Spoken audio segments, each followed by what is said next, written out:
Welcome and good morning to Mike Ferry TV. It is the week of April 22nd to 29th, and we're continuing on this process of trying to help each of you build a stronger base, a stronger foundation, a stronger set of skills so you can, at will, go out and do business. Now, I want to stress that to you for a minute. One of our purposes in this series is to allow each of you to have the confidence, or I shouldn't say allow, to help you develop the confidence, which would allow you then to go out and do business on a regular basis. See, the biggest challenge in real estate today is the helter-skelter, the now and then, the catch one if you can type of behavior patterns that agents follow to do business. Very few agents, now I will state that a majority of the agents we coach every week and have for years do not have the problem I'm going to describe to you, which is the hoping and praying that a transaction comes your way, whether it be a listing or a sale. See, the only way we can build a predictable, duplicatable business is to have a sound foundation. We have to put you in a position where each day you can decide if you want to take a listing or make a sale. Now, I know just saying that for some of you probably really jars your whole thinking system, because I know that some of you aren't doing a lot of business yet. Yet is the key word. But see, if you'll take this 22 weeks we're working together. Now, some of you are going to say, 22 weeks? I can't wait 22 weeks. We're not asking you to wait 22 weeks. We want you to start right now. We want you to do something right now. You should be able to, because of our first few weeks together, go out and prospect. Oh, by the way, okay, if I look at the word prospect, last week we talked about prospecting.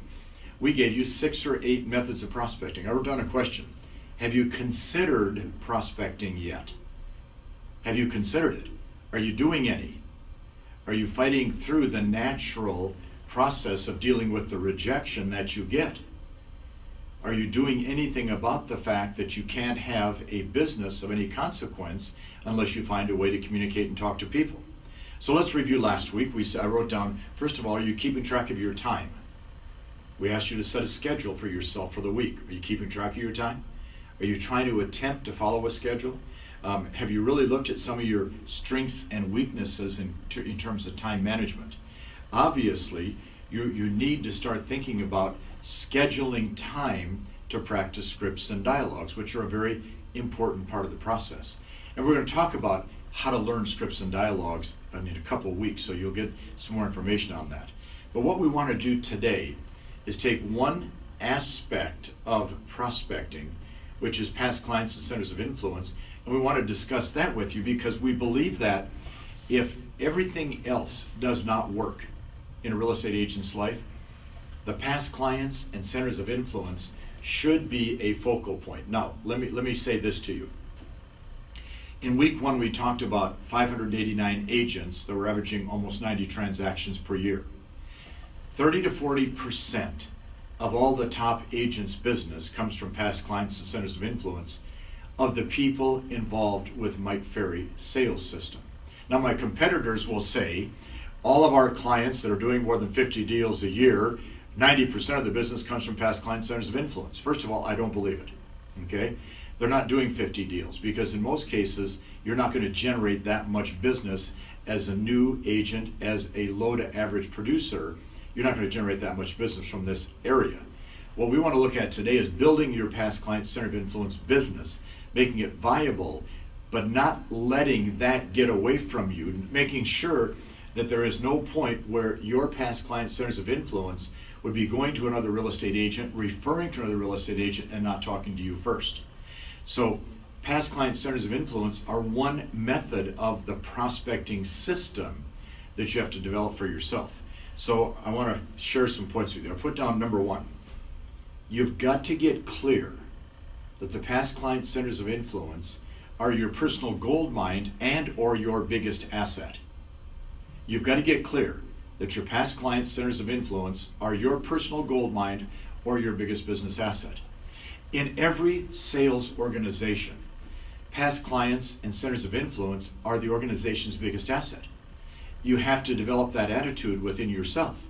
You have to look at all those people that you know, that you can get the name, address, phone number, email address on, all those people you know, your friends, your family, your neighbors, your past work associates, the people on your Christmas card list, the people in your personal phone directory, everybody you know, everybody that I'm talking to today, you should have at least 100 and close to 200 names if you really decide to accumulate this list. In addition, which you'll merge in, will be your past clients, those people that you've listed for sale or sold. Now, some of you will say, well, why would you keep a past client that listed that moved out of the area? Because they could move back, and we want them to come back to you. Or they could refer somebody from where they're now living back to the area and back to you. So they are your personal gold mine, your greatest asset. So here's what I want you to write down and think about. I wrote, second, treat them with respect because they will allow your business to grow. Treat them with respect.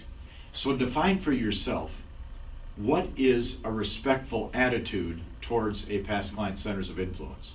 Define for yourself what is a respectful method of contacting, talking, and sharing ideas with them. Versus, hey, can I get a referral from you? Anybody that wants to buy or sell? See, that's not respectful. Respectful is, first of all, I hope that you're enjoying the home that you bought. Hope your family's settling in. And oh, by the way, do you know anybody else that might want to live in this area? Being respectful. And then I wrote down third, which is a very important part of the past client system, is remember what we call the 10% rule. Now, here's the goal.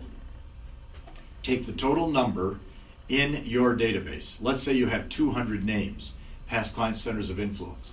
The 10% rule is if you work the system properly, 10% of them will either do a deal with you or give you a referral for a deal every year.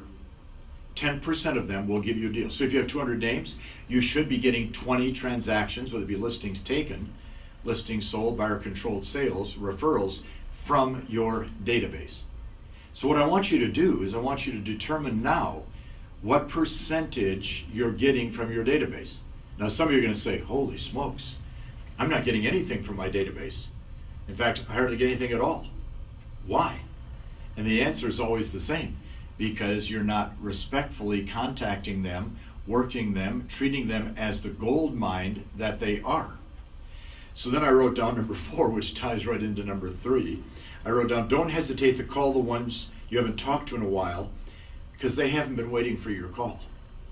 Let's take your past clients, okay? They're not sitting in their home 2, 3, 4 years later saying, gosh, I wonder when Mabel's going to call me. They don't have those conversations. Watch, they have a life to live. Well, but Mike, if they have somebody that wants to buy or sell, shouldn't they call me? No, they're not going to call you. They have a life to live. They're going to refer people to the person that has impressed them the most, given them the great service, or they've talked to last, or has created the greatest impression on them. So therefore, you have to get into the habit of talking to all your past client centers of influence, which we'll talk about in just a moment. But now watch. Don't hesitate to call the ones you haven't talked to in a while. So how about this script? Ring, ring, ring. Mabel answers the phone. Hi, Mabel, it's Mike. I owe you an apology. Mike, why would you owe me an apology? I haven't talked to you in almost 6 months, and I apologize for not calling sooner. See, what if you started some of the calls with, I owe you an apology? Is that going to create conversation? Every time. Is that going to open up the conversation? Every time. Don't hesitate to call the ones you haven't spoken to in a while. They haven't been waiting for your call. The next point I wrote down, we have to speak personally, on the phone or in person, to all your past client centers of influence at least 4 times a year. Now, let's do the math. So I sit here and say, okay, I've got 200 names in my file. Times 4 is 800. All right? That's 800 times a year I'll be talking to these people. And I work 250 days a year. Well, I'm going to be talking to about 3.5 of my past client centers of influence per day. 3.5 contacts. Now, Mike, can I build a business on 3.5 contacts a day? Yes, but you're not going to build a very big business. You have a very small business in most cases. The only way to build a big business is talk to lots of people. Last week, we talked about prospecting. But see, 4 times a year, you're going to have a conversation with everybody that's in your database. Why? You're going to share information about the community, share information about the economy, share information about the real estate business. You're going to bring a lot of value to each call. You're going to give them something important in relationship to what's going on with them and the marketplace. This is your job, okay, to share information. And then at the end of that, you can then, of course, ask for referrals. Well, Mike, what do I say when I call them? Well, you have 2 options. Hi, Martha, it's Mike. How have you been? How's the kids? How's your husband? How's the house? How's the neighborhood? How's your job? And then how do you work after 4 or 5 minutes that back into asking for referrals? So that's what most people do. What I'm going to recommend is, as you call these people and they answer the phone, hi, Mabel, it's Mike. This is a business call. Do you have a moment? Well, yeah, Mike, what is it? Well, I was wondering, who do you know that might need to buy or sell some real estate or need my services? Gosh, I can't think of anybody at this time. Great. Now if I want to talk about how's your husband, how's the kids, I can. It's easy to transition from a business call to a personal call, and very difficult to transition from a personal call to a business call when you're talking to these people. 4 times a year, you're going to talk to every one of your past client centers of influence. And the next point I wrote down, then you're going to send them a postcard or a little note 4 times a year, reminding them that you're still in real estate. So I'm going to spread out the 8 contacts over the course of a year. Now I know what some of you are going to say. Should I just send them an email? No. Well, why can't I send them an email? Because they don't read them. They don't open them. Most of them are just spammed. Don't do that. Personal, a little postcard, okay? They get a postcard. Oh, they have to look to see where it came from. And it's going to say, hi, Mary. Gosh, I want to remind you I'm still in the real estate business. If anybody that wants to buy or sell, give me a call with your name and phone number. Okay, that's much more effective than an email. 4 times a year, I'll speak to them. 4 times a year, I'm going to have contact through either a postcard or a short letter. Now, the next thing I wrote down, this is very important for all of you. Now, I want you to listen carefully. If you're not going to call them 4 times a year and ask for referrals, remove them from your database, because you don't want to always be in a big struggle. See, what you don't want to do is, okay, I've got 4 people under the letter A. Abigail, oh, I hate Abigail, I don't want to call her. Oh, Miss Apple, oh, I like Miss Apple, I'll call her. You know, Albert, oh, I couldn't stand Albert. You can't do that to yourself, okay? If you're not going to work them, remove them. So what I'm going to ask you to do then right now is this. Clean up your database. Clean up your database. Here at the Mike Ferry organization, we do it all the time. We go ahead and purge our database all the time, because I know some of you find this hard to believe, but agents actually come and go in the real estate business. Some of them aren't like you, they don't last too long. You know, the turnover is pretty high. So we have to purge our database on a regular basis. Purge your database this week. Okay, next on my list. Always make your calls to the past client centers of influence with a lot of energy and enthusiasm. These calls should always be done with high energy and enthusiasm. Now, Mike, it's not my style to be energetic. So what's your style? Dead? Boring? Hi, it's Bob. Nobody wants to buy a house. You can't do that. Watch. You have to fake being enthusiastic. You do it all the time now. Do it with these calls. It's called normal. You have to fake the enthusiasm. I only want you to be enthusiastic 3.5 times in the course of the morning when you make these 3.5 calls to these people. You have to be energetic enthusiasm. Why? Because, see, enthusiasm draws people to you. Boredom pushes them away. The more enthusiastic you are, the more they want to spend time with you. The next thing I wrote down, okay, determine who in your database will give you a lot of referrals. See, if you have 200 names in your database, if you really start to work it, there'll be 10 or 12 that will give you 3 or 4 referrals a year. Identify who they are. Talk to them more often. Have more conversations. Be involved with them. You know, send them a little thank you note for the referrals. Keep them up to date. And the last point I want to give you today is probably the hardest. And that is to think about how you're going to build your database to a minimum of 500 names, to 1,000 names, and to a number beyond that. Now, here's what some people say to me. Well, what I do is when I'm cold calling or calling buyers or expireds or knocking on doors, anybody that's nice, I put them in my database. Wrong. The database should only have people that you know that know you on a first name basis.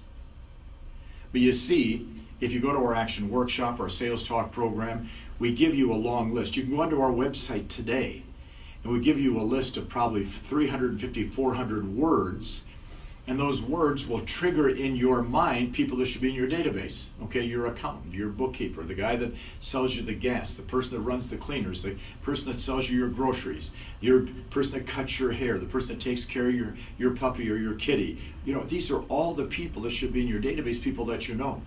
The goal is to build it to 500 minimum, up to 1,000, then think about the 10% rule. Then it gets real exciting. So let's do this. I've written down a couple thoughts for you for today. If you haven't already done it, make sure your database is up to date this week. Then I want you to map out on your plan, okay, for the year. Here we are now in April. Map out when you're going to do the calls and the postcards. And then if you really want to make this thing work, create a list of those 8 or 10 or 12 or 15 people that are going to give you the highest volume of business, and start thinking about your conversations with them. You're sitting on a gold mine. Let's mine it. Let's make it work. Talk to you next week.